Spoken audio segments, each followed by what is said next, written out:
Eu, na Bíblia nós encontramos, deixa eu ver se está gravando aqui, só um momento. Tá bom.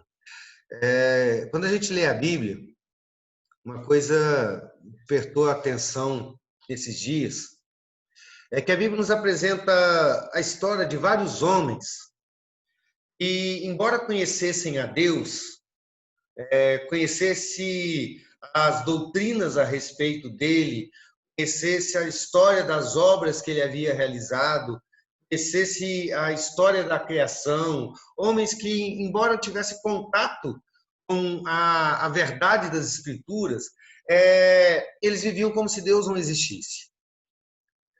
São pessoas que professavam a fé, mas a fé que eles professavam não influenciava a vida que eles viviam. Homens que, embora conhecessem a verdade que transcende esse mundo, viviam apenas para este mundo. Como se apenas esse mundo existisse. A busca da vida deles era a busca para esta vida. Eu estou falando de homens como, por exemplo, Sansão, que, embora ter sido chamado por Deus para uma missão e ter conhecido o Senhor, experimentado os milagres de Deus, ele se perdeu nos prazeres da sua força e da sua juventude. E homens como, por exemplo, também Saul, que era um homem que se corrompeu na busca pela perpetuação do poder. Homens como Salomão, que se deixou inebriar pelos prazeres e delícias de mulheres e riquezas. Homens como Ofni e Finéias, que deixaram que o ministério dele se corrompesse pelas ambições deste mundo e pelo desprezo com a coisa do Senhor. Foram homens que, embora conhecessem o Senhor, eles viveram como se Deus não existisse. A história desses homens, queridos, se converge para um único ponto. Um dia, toda a estrutura a qual eles depositaram suas vidas, ruiu. Um dia, todo esse aparato, essa estrutura a qual eles depositaram sua existência, caiu por terra, e junto com tudo isso caiu também a sua fé teórica por terra, e nesse momento em que tudo desmoronou, a sua fé teórica não valeu nada, né? E eu vejo muitas pessoas hoje na igreja vivendo da mesma maneira. São pessoas que conhecem a Deus, mas que vivem como se não conhecesse. São pessoas que professam a fé no Senhor, mas a fé que eles professam não influenciam a vida que eles vivem, a maneira como eles vivem a vida. Apesar de pertencerem a uma igreja e dizerem que caminham com o Senhor, eles vivem como se tudo que existisse no mundo fosse esse mundo. O problema é que um dia esse mundo vai ruir. E quando isso acontecer, vai doer. E a fé teórica deles não vai ter valido nada. A nossa fé tem que influenciar a nossa vida. Essa é uma verdade bíblica. Esse é um princípio que a gente tem que entender. A fé verdadeira tem que influenciar a maneira como a gente vive. A nossa fé, a fé verdadeira, tem que influenciar, por exemplo, os nossos alvos, tem que influenciar os nossos esforços, tem que influenciar a nossa rotina. A nossa vida tem que ser diferente porque nós cremos em Cristo. Foi por isso que eu li Atos 9 no início do culto, para que a gente percebesse como que a fé em Cristo, a fé verdadeira, o dom de Deus na vida de Saulo, transformou Saulo em Paulo, seguidor em pregador, servo das forças das trevas em servo do Senhor Jesus. Uma fé que passa pela nossa vida e não influencia a nossa vida, não é uma fé verdadeira. E é isso que Jesus está dizendo para os seus discípulos no texto que eu li. Eu comecei a gravar depois da leitura, eu esqueci de gravar antes. Então, para os irmãos que não estão aqui ao vivo, Eu li João capítulo 14, versículos 1 ao 14, para aqueles que forem ver depois, né? E então Jesus nesse texto ele fala a respeito disso, de uma fé que tem que influenciar a nossa vida. Esse texto acontece nas últimas horas de Jesus antes da cruz. Era a última semana de Jesus e os últimos dias antes dessa semana. Jesus já havia dito para os seus discípulos que ele iria morrer. Ele já havia avisado para os seus discípulos que Pedro iria negá-lo. E ele já havia dito também durante a Santa Ceia que existia um que iria traí-lo. Então imagina como estava o coração dos discípulos com todas essas informações. Eles seguiam a Jesus Cristo, eles criam naquilo que Jesus Cristo estava ensinando, eles viveram por 3 anos acompanhando Jesus e ouvindo a respeito de Deus, da relação dele com o Pai, e presenciando os milagres, mas de repente, depois de 3 anos de caminhada, Jesus disse para eles, olha, está chegando a hora, eu vou morrer, vou partir desse mundo. E Pedro diz, não, isso não vai acontecer. E Jesus disse para Pedro, Pedro, você vai me negar. E vai fazer isso 3 vezes. E na hora da ceia, a última ceia, ele diz, tem um traidor entre nós. Alguém que vai me entregar para as autoridades. Então o coração daqueles homens se tornaram angustiados. Ficaram angustiados, deprimidos, até mesmo perturbados. Eles não sabiam mais o que fazer. O que nós vamos fazer a partir de agora? Essas notícias tiraram o chão daqueles homens. É como se tudo estivesse acabando ali. Como se não tivesse mais nada para frente. Como se tudo aquilo que eles depositaram a sua vida tivesse falhado, não existisse mais. O que seria deles agora? Será que a partir de agora eles teriam que voltar para suas casas, voltar para suas vidas de antes? Então, Jesus, depois de tudo isso, chama os seus discípulos mais íntimos. A conversa nesse capítulo é uma conversa de intimidade, é Jesus com os seus 12 discípulos mais íntimos. E Jesus chama eles, então, para uma conversa sobre fé. Uma conversa sobre a fé que influenciaria a vida deles, depois da sua partida, depois da partida de Cristo. Uma fé que seria poderosa para livrá-los daquela angústia. Jesus chama esses homens e começa a conversa dizendo assim, não fiquem angustiados. Vocês precisam ter fé. Vocês precisam acreditar em mim.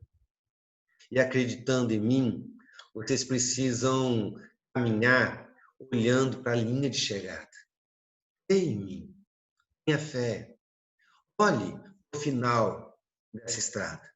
Tem um caminho para andar e vocês precisam chegar ao final dele. No versículo 2 e 3 do capítulo 14 de João, Jesus diz assim, na casa do meu pai há muitas moradas. Se não fosse assim, eu já teria dito para vocês, não é? Mas é assim. E eu vou preparar para vocês um lugar.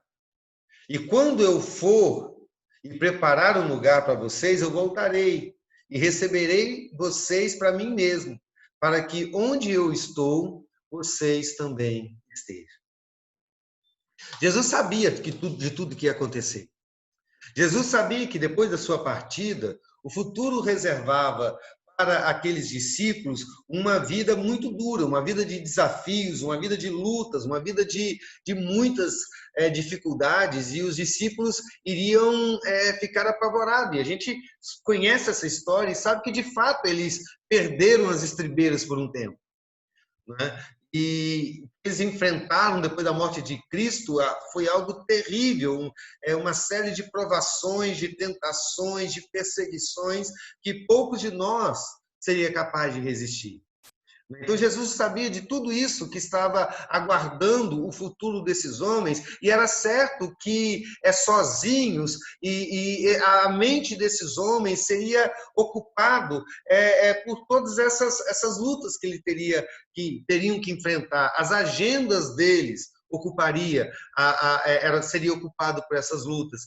Então, eles seriam tentados a viver apenas para essas lutas, apenas para os problemas da vida, se envolver apenas com as coisas dessa vida.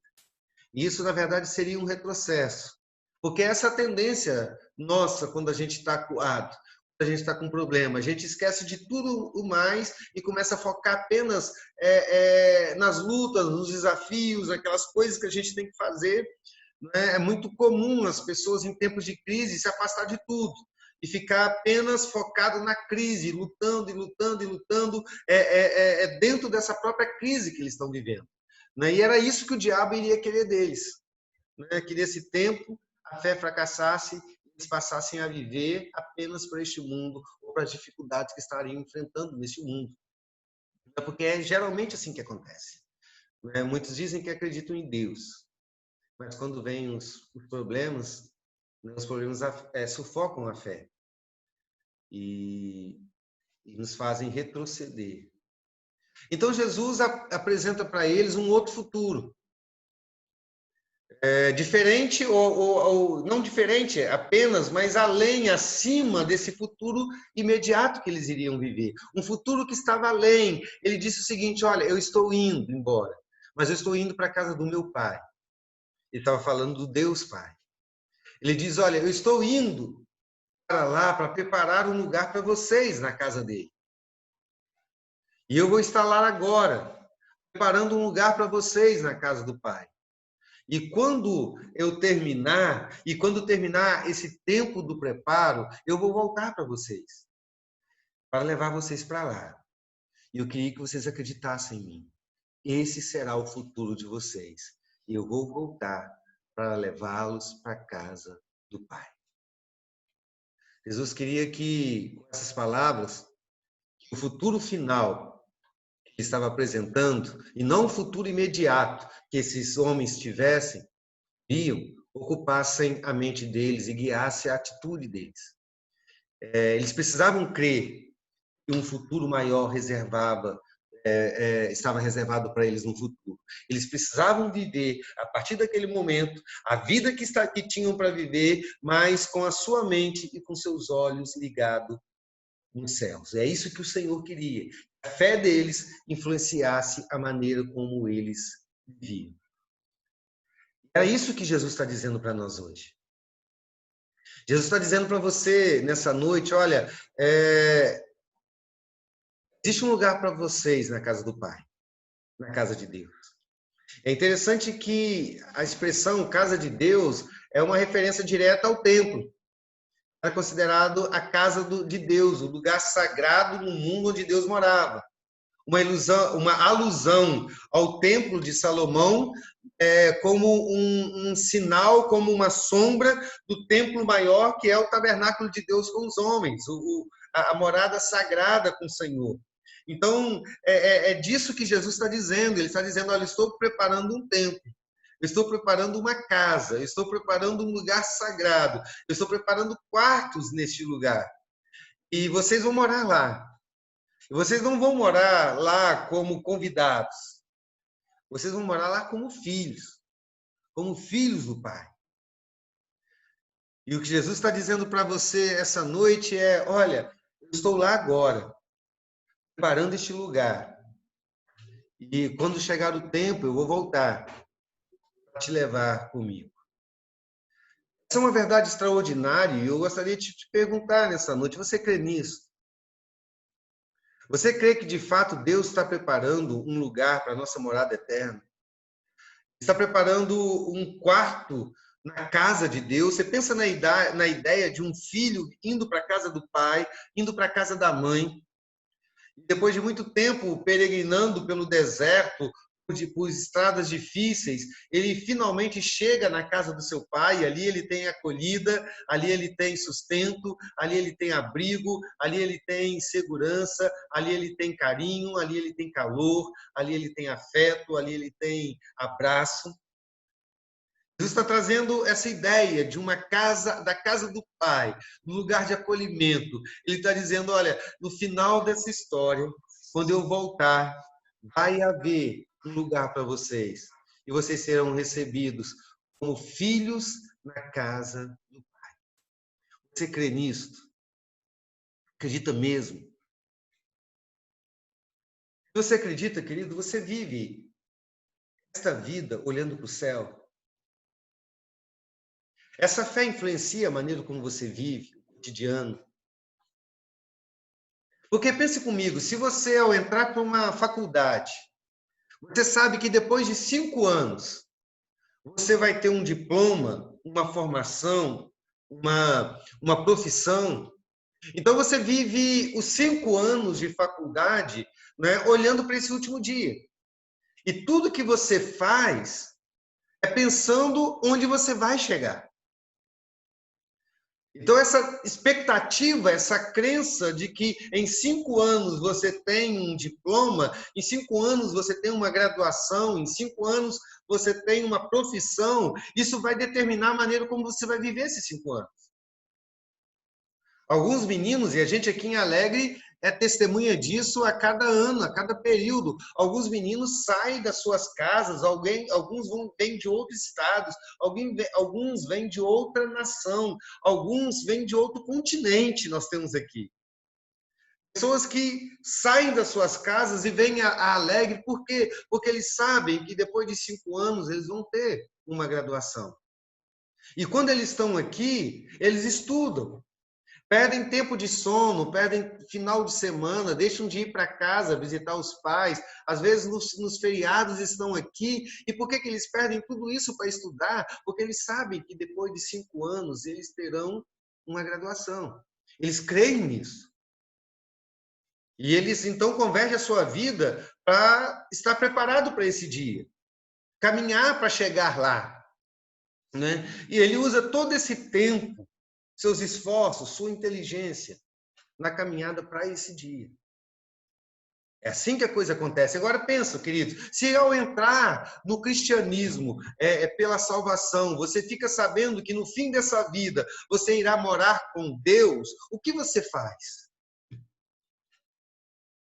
Se você crê de fato que no final dessa vida você vai morar com Deus, assim como um estudante acredita que depois de 5 anos ele vai ter o diploma na mão, então se você acredita nisso, querido, você vive essa vida olhando para frente.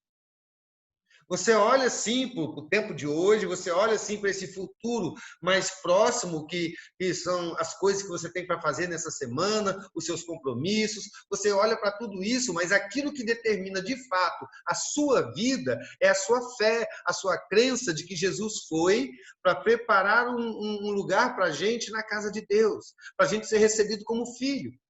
E ele está nesse momento preparando este lugar. E quando terminar o tempo dele preparar este lugar, ele vai voltar e vai chamar cada um de nós pelo nome. E nós o veremos. E nós iremos até ele. E nós então chegaremos à morada eterna com o Senhor. Isso é uma verdade tão gigantesca, queridos, tão grandiosa, que tem que influenciar o nosso dia a dia. Porque se eu vivo olhando para esse último dia, se eu vivo olhando...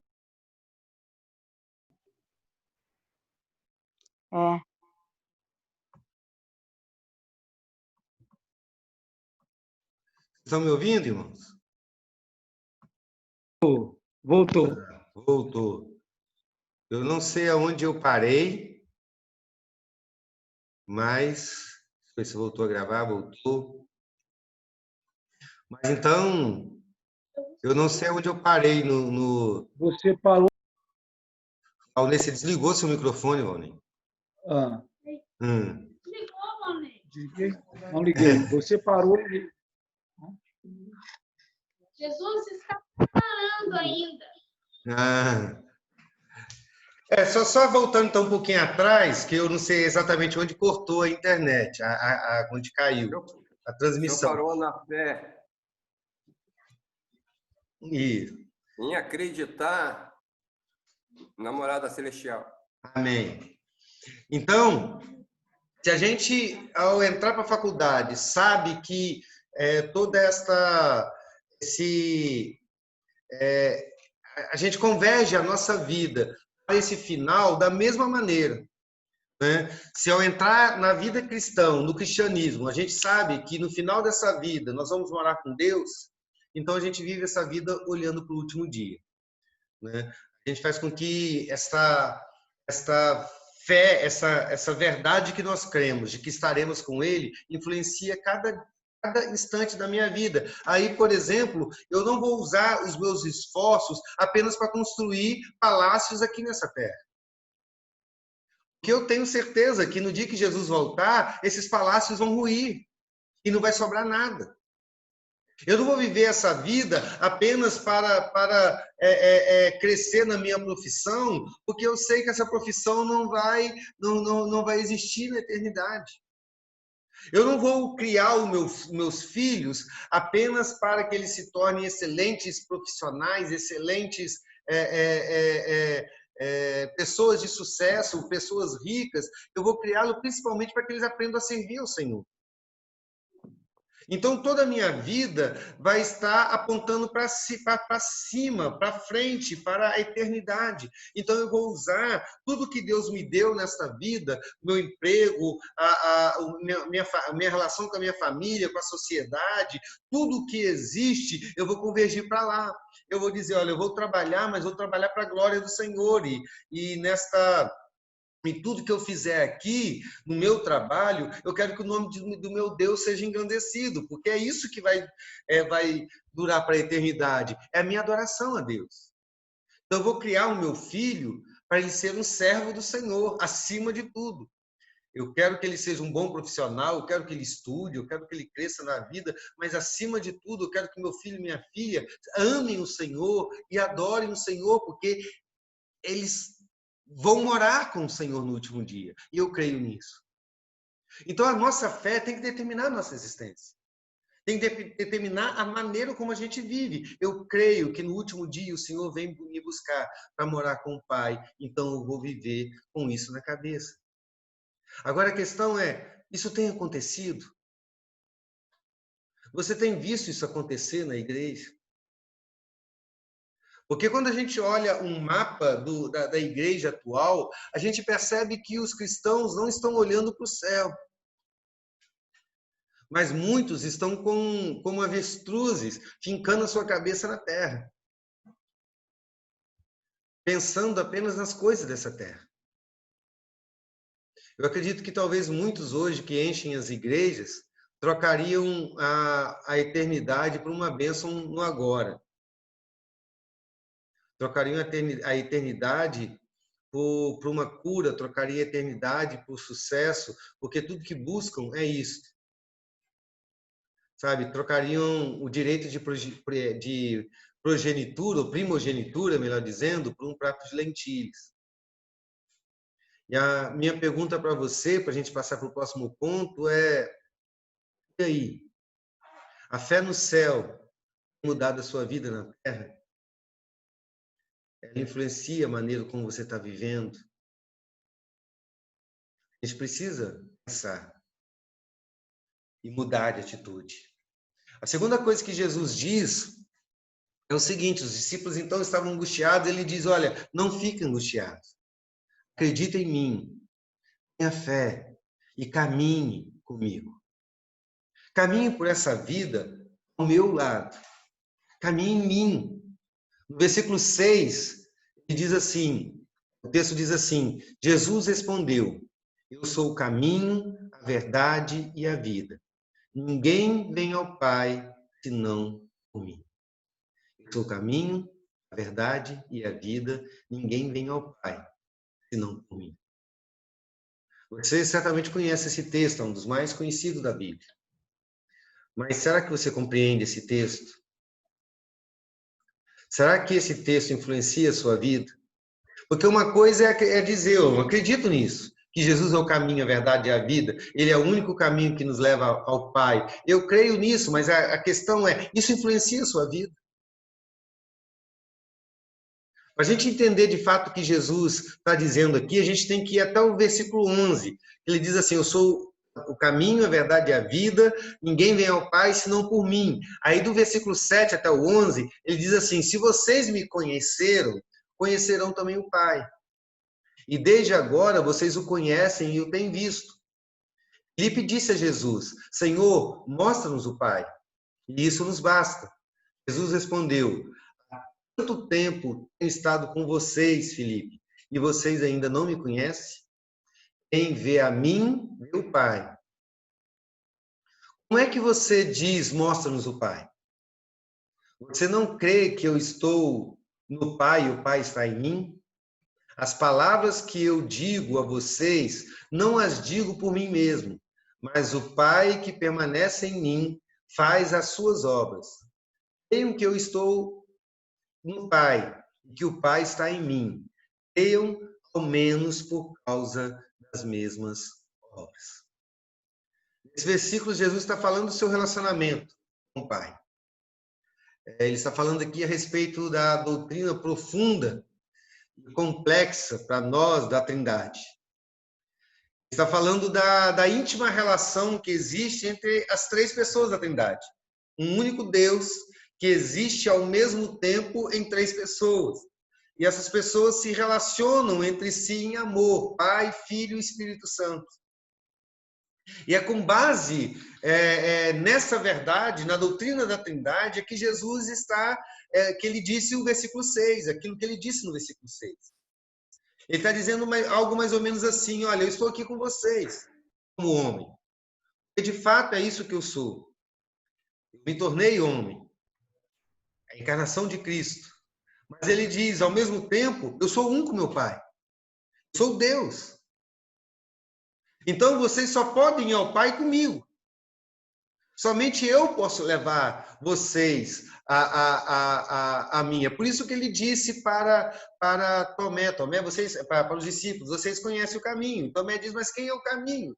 Onde está esse caminho? E Jesus disse, Tomé, você não percebeu ainda que eu e o Pai somos um? Então, se você está comigo, você está com o Pai, você está caminhando com o Pai. Se você não está em mim, não está comigo, você não está com o Pai. Então, caminhe comigo. E você vai chegar ao Pai. Porque eu sou esse caminho. Por isso que ele diz, ninguém vem ao Pai. Ele não diz ninguém vai ao Pai, mas ninguém vem ao Pai. Porque ele é um, a Trindade. Meu irmão, salvação somente em Jesus. A gente sabe disso, somente o Senhor Jesus pode nos dar a salvação na graça dele. Pedro, no primeiro sermão depois da ressurreição de Cristo, depois do Pentecoste, ele fala a respeito disso lá em... Esse é o primeiro ou segundo sermão, acho que é o segundo. Lá em Atos 4, versículo 12, ele diz assim, não há salvação em nenhum outro. Debaixo do céu não há nenhum outro nome dado aos homens pelo qual devemos ser salvos. Então, essa é uma verdade. A salvação é somente em Jesus. Mas, baseado nessa verdade, nós temos sido chamados por muitos sermões por aí a termos um encontro com Jesus. Isso parece algo tremendo, mas é muito perigoso. As pessoas dizem, olha, você precisa ter um encontro com Jesus, você precisa tomar uma decisão, atender um apelo, receber uma oração para assim ser salvo. Isso parece muito bom, mas é muito perigoso, porque isso tem levado muitos a acreditar que a salvação é apenas um ritual religioso. É apenas um momento. Então, você passa por esse ritual religioso e, em consequência desse ritual religioso, você entra para uma religião. Aí você começa a frequentar a igreja, começa a servir a igreja. Porém, a rotina da sua vida continua longe de Jesus. A rotina da sua vida continua a mesma. Essas pessoas acreditam que estão salvas, mas vivem da mesma maneira como viviam antes. É como se Saulo permanecesse Saulo, mesmo depois da conversão. Eles dizem que estão salvos, mas essa salvação não acompanha a sua rotina. E, meu irmão, o convite do Evangelho é mais do que um convite para o encontro. O convite do Evangelho é um convite para viver uma vida juntos, caminhar juntos, dividir a sua vida com Jesus, uma vida de intimidades com Ele. Tomás de Kempis, no livro A Imitação de Cristo, parafraseando esse texto de Jesus, ele diz assim: sigam-me, eu sou o caminho, a verdade e a vida. Não é possível andar fora do caminho. Não é possível conhecer fora da verdade. Não é possível viver fora da vida. Eu sou o caminho pelo qual vocês devem andar. A verdade na qual vocês devem crer. A vida na qual vocês devem pôr a sua esperança. Eu sou o caminho inerrante. Eu sou a verdade infalível, a vida infindável. Eu sou o caminho reto, a verdade absoluta, a vida verdadeira, bendita, não criada. Se vocês permanecerem no meu caminho, conhecerão a verdade os libertará e tomarão posse na vida eterna. O que Kemp está dizendo nesse texto, e o que Pedro falou no seu sermão, e o que Jesus disse nessa conversa íntima com seus discípulos, é que quando nós colocamos os pés neste caminho que é Jesus, nós devemos caminhar nele por toda a vida. Não é apenas uma decisão. Nós precisamos estar nele e caminhar com ele por toda a vida. Esse caminho tem que se tornar a nossa vida. Isso é fé verdadeira. Então, cristianismo é um modo de vida. Não é apenas uma decisão. Não é ir à frente. Algumas pessoas me perguntam por que, pastor, você não tem o costume de fazer apelo para as pessoas irem na frente. Eu digo, olha, porque isso pode ser muito enganoso. Porque as pessoas podem fazer esse movimento e acharem, olha, eu estou salvo. Não é que fazer o apelo é pecado, mas as pessoas podem ser ludibriadas, achando, elas mesmas, achando, olha, eu estou salvo, fui lá na frente, confessei Jesus Cristo. Mas isso não é salvação. Salvação é ter a vida toda tomada por Cristo. É viver nele e com ele. Caminhar com Cristo, queridos, é uma experiência primeiramente espiritual. É ter uma comunhão espiritual com Cristo, é ter Cristo habitando em nós. É ser tomado pela vida dele, nossa vida. É buscarmos espiritualmente a Cristo, mas também viver com Cristo é uma experiência prática e não apenas espiritual. Tem a ver com trazer Cristo para dentro da nossa rotina, para dentro da nossa existência. É tomar cada decisão da vida a partir dele. Dar cada passo em comunhão e relacionamento com ele, é se colocar sob o comando do reino dele. É viver sob as regras dele. É adotar para a nossa vida as ambições dele. É tornar nossos os desejos dele, os prazeres dele, a rotina dele. Falar com ele todo dia e ouvir a sua voz o dia inteiro. Isso é seguir a Cristo, isso é caminhar com Cristo, isso é ter a fé naquilo que Jesus disse, eu sou o caminho. Então, quando ele diz eu sou o caminho, a verdade e a vida, ele não está dizendo coloque o pé no caminho, ele está dizendo caminhe pelo caminho. Venha comigo neste caminho. E enquanto caminhamos por esse caminho, Jesus Cristo, nós somos preparados e conduzidos pelo próprio Cristo a vivermos aquilo, a chegarmos àquilo que nós viveremos na eternidade, que é o céu. Enquanto caminhamos com Cristo, nós já podemos experimentar no hoje um vislumbre da vida eterna. E aí eu te pergunto, você crê no que Jesus disse, que ele é o caminho, porque ele é um com o Pai? Você não pode ir ao Pai se não for a ele, e se não for com ele, se não for nele. Se você crê nisso, queridos, a tua fé te leva a isso, a viver neste caminho. Porque uma fé religiosa transforma pessoas em religiosos. E o que os religiosos apenas fazem? Eles vão à igreja ao domingo. Se esse religioso é muito religioso, apenas, ele vai no domingo de manhã e à noite. Se ele for mais religioso ainda, ele vai na reunião de oração e no estudo de quarta-feira. Se ele for mais religioso ainda, ele faz parte da SAF. Ela, né, faz parte da SAF, ou ele faz parte do Ministério de Homens.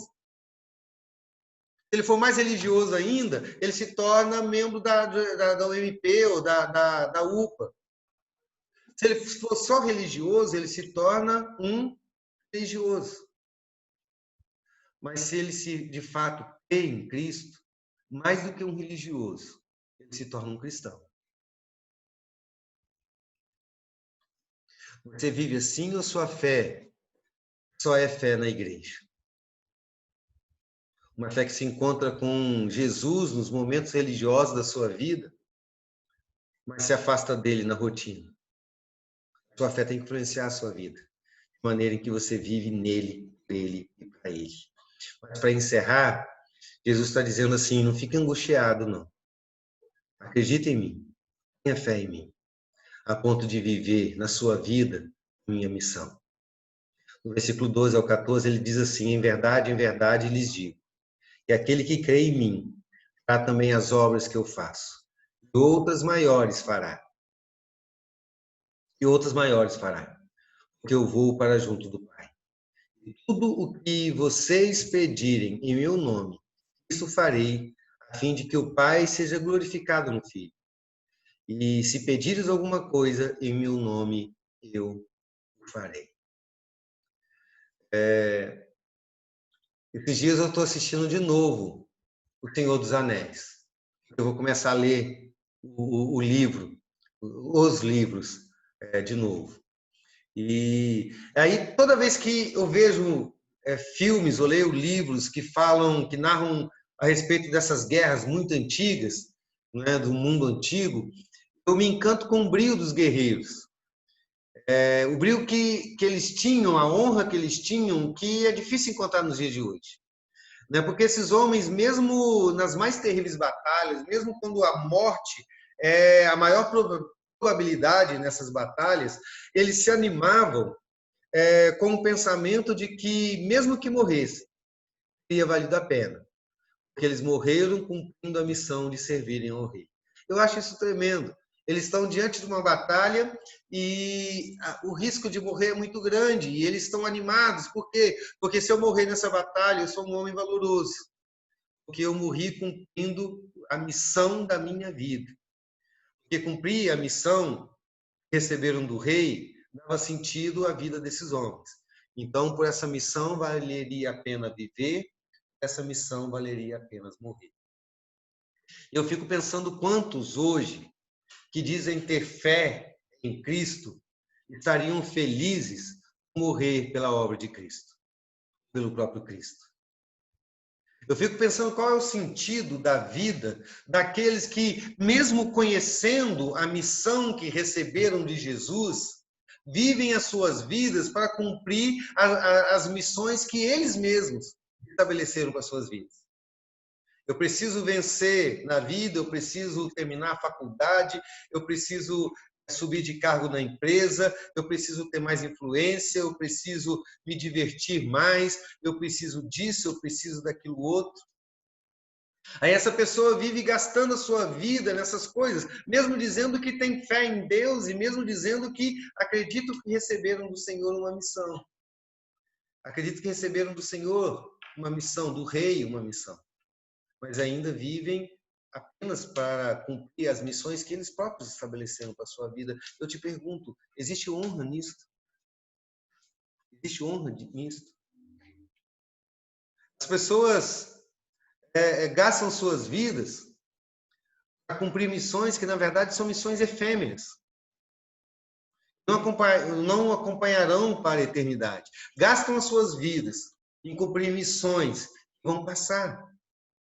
Deixa eu dizer algo muito sério que você precisa trazer para o seu coração. Nada que tem prazo de validade vale a pena quando a ela você dedica a sua vida. Nada que vai se acabar vale a pena quando você dedica toda a sua vida àquilo que vai acabar. Se você tem uma missão que é para a eternidade, essa missão tem que ser a sua vida. Jesus Cristo veio ao mundo para cumprir uma missão, para resgatar do inferno todos aqueles que Deus tem chamado para a salvação. E Jesus passou toda a sua vida trabalhando nessa missão, porque ele cria que essa era a missão da sua vida. Ele gastou sua vida para pregar, curar, alimentar, repreender, abençoar. Tudo que isso que ele fez, ele chama de minhas obras. No versículo 10, 11, 12, ele fala, olha as obras que eu fiz. Eu estou honrando o Pai, fazendo tudo aquilo que o Pai me deu para fazer. Estou servindo a Ele neste mundo. E essas são as obras que eu mostro para vocês. E essa missão custou a própria vida de Jesus. E apesar de ter custado a própria vida dele, ele não reclamou, muito pelo contrário, ele teve prazer nisso. Ele disse lá em João 12, versículo 27, de que, olha, eu vim para isso. Vim para viver por esta obra e vim para morrer por essa obra. E depois que Jesus, então, está indo para o céu, ele se volta para os seus discípulos e diz, olha, está vendo as obras que eu fiz? Se você acreditar em mim, você de fato crer em mim, vocês vão fazer obras maiores do que essa. Ele não está falando milagres maiores, poderes maiores, coisas. Ele está falando da obra de salvação, da obra missionária que ele estava realizando. Ele está dizendo algo como, mais ou menos assim, olha, vocês viram o que eu fiz desde quando eu iniciei o meu ministério aqui, de como eu honrei o Pai com a minha vida, de como toda a minha vida foi para glorificá-lo, como eu preguei aquilo que ele mandou eu pregar, como eu repreendi aqueles que precisavam ser repreendidos, como eu alimentei aqueles que estavam com fome, como eu acolhi aqueles que estavam arrependidos, como eu curei aqueles que estavam doentes. Essas obras foram a missão da minha vida. Por elas eu vivo e por elas eu vou morrer. Então Jesus disse, olha, se vocês tiverem fé, se vocês acreditarem em mim de verdade, essa fé vai levar vocês a continuar a missão que eu estou exercendo. Essa missão não vai encerrar com a minha morte, ela vai continuar através de vocês. Eu continuarei agindo através de vocês, porque vocês creem em mim. Então, quando vocês forem, será o meu poder. Eu estou capacitando. E aí vocês vão alcançar muito mais pessoas que eu alcancei com a minha pregação. Vocês vão abençoar muito mais pessoas do que eu abençoei. Vocês vão ensinar muito mais pessoas do que eu ensinei. Porque eu estarei com vocês, fazendo com que esse ministério, que começou num ponto, num lugar em Jerusalém, na Galileia, Samaria, apenas uma região, esse ministério se expanda para o mundo inteiro. Quando Jesus morreu, volta de 100 pessoas havia convertido. Mas depois da morte dele, milhões, bilhões se converteram em toda a história.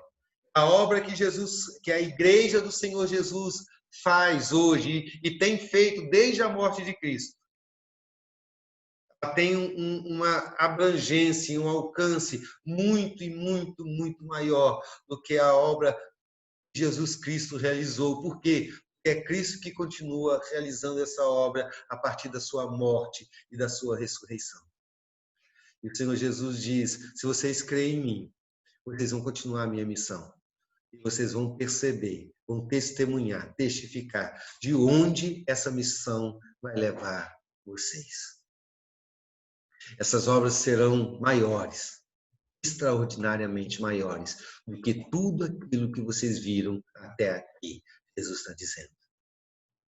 Então, queridos, o que Cristo diz é que nossa fé nos leva para uma missão. Nossa fé nos faz viver a missão de Cristo e viver a vida de Cristo. E se você crê em Cristo de fato, essa fé tem que influenciar a sua vida de maneira que isso se torne realidade na sua vida. Isso tem que te consumir todo o seu tempo, os seus esforços, as suas emoções, as suas ambições. Tem que ser o motivo pelo qual você vive, a causa pela qual você morre. Isso é fé de fato. Se de fato crermos, o resultado desse ministério, os frutos que o Senhor vai nos dar, vai ser a experiência da nossa vida. E nós vamos perceber que nós seremos a manifestação do poder, da salvação do Senhor Jesus nessa terra, porque Ele vai estar agindo em nós. E a pergunta para a gente encerrar é, você crê nisto? Você acredita em tudo isso. Pessoas que dizem que creem em Cristo, mas vivem como se não crescem. Porque a fé deles não muda a vida deles. Influencia a maneira como vivem. Eu te pergunto, você é uma dessas pessoas? O cristianismo mudou a sua vida? A sua vida com Cristo tem interferido na sua vida com este mundo, a ponto das duas se tornarem uma só, você e Cristo? O quanto da sua vida tem sido afetada pelo seu Cristo? Não é possível, queridos, que a fé em Cristo não influencie a vida do cristão. Não nos faça viver olhando para o céu, caminhando cada dia da nossa vida com Cristo e nos gastando na obra de Cristo, a missão da nossa vida. Pense um pouquinho. Pense em cada momento que você está vivendo, em como você vive seus dias. Eu te pergunto, a tua fé tem influenciado a sua vida? Porque se sua fé apenas te tornou religioso, eu vou ter que dizer para você que no último dia a religião vai acabar. A tua fé tem que te tornar um cristão. E ser cristão tem que te fazer ser como Cristo. Caminhar com Ele, olhando para o último dia e fazendo a obra dele. Deus nos abençoe. Amém? Amém? Não sei se o Reidson ainda está, porque